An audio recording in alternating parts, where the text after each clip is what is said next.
Did you have for breakfast today? Sugar toast. Sugar toast? Yeah. Questionable parenting, huh? Yeah. All right. Should we get to it? Yeah. Okay, let's get to it. Bringing you the news that you need to know. What are we gonna learn today? Who knows? What are we gonna learn today? Good morning, everybody. Today's Friday, April 24th. Let's go to the announcements. Announcements. Thank you, Mr. Luby. It is official. Governor Walz has announced the closure of all Minnesota schools through the end of the school year. So, with that uncertainty out of our way, let's get learning from a distance. And that brings us to today's to-dos, brought to you by Dove Chocolate. To-do number 1, Language Arts 11. Finish working on your vocab work for the week. To-do number 2, Public Speaking. Finish up your notes on the example speech. And to-do number 3, AP Comp students. We're meeting at 11 today. Bring your strategies, bring your questions, and we'll talk about the 2018 prompt. And now for your welcome weekend distraction, let's go to the Sports Corner. We like sports and we don't care who knows. Ladies and gentlemen, it's finally here. The NFL draft is upon us.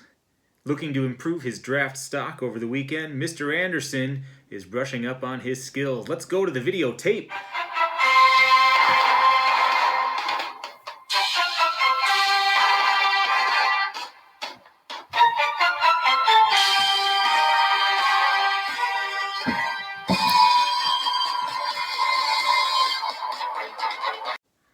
And in other sports news, our undefeated Minnesota Twins remain in 4th place in the AL Central.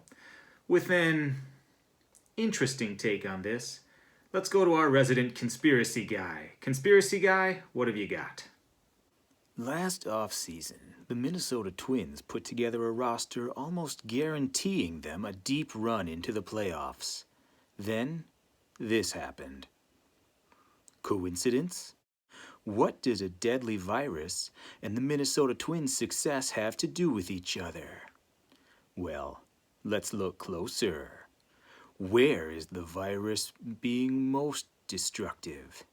New York City, the city that never sleeps, because they're too busy staying awake thinking about ways to keep Minnesota down. That's right.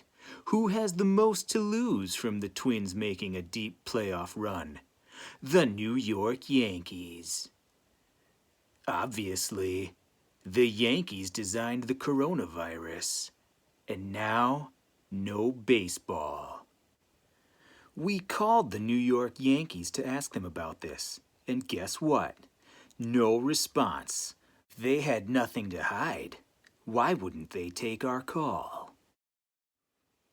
So you see, it all adds up.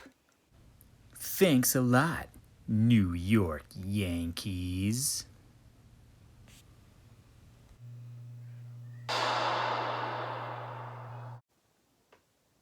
All right, conspiracy guy. All right. You know, the thing I like the most about conspiracy theories is that it lets me know who to not take seriously and who I don't need to pay attention to. And that's going to do it for this week in Isolated Instruction. Have a great weekend, everybody. And remember, eventually, come back in one piece. Because if you don't come back in one piece, I'll be really upset.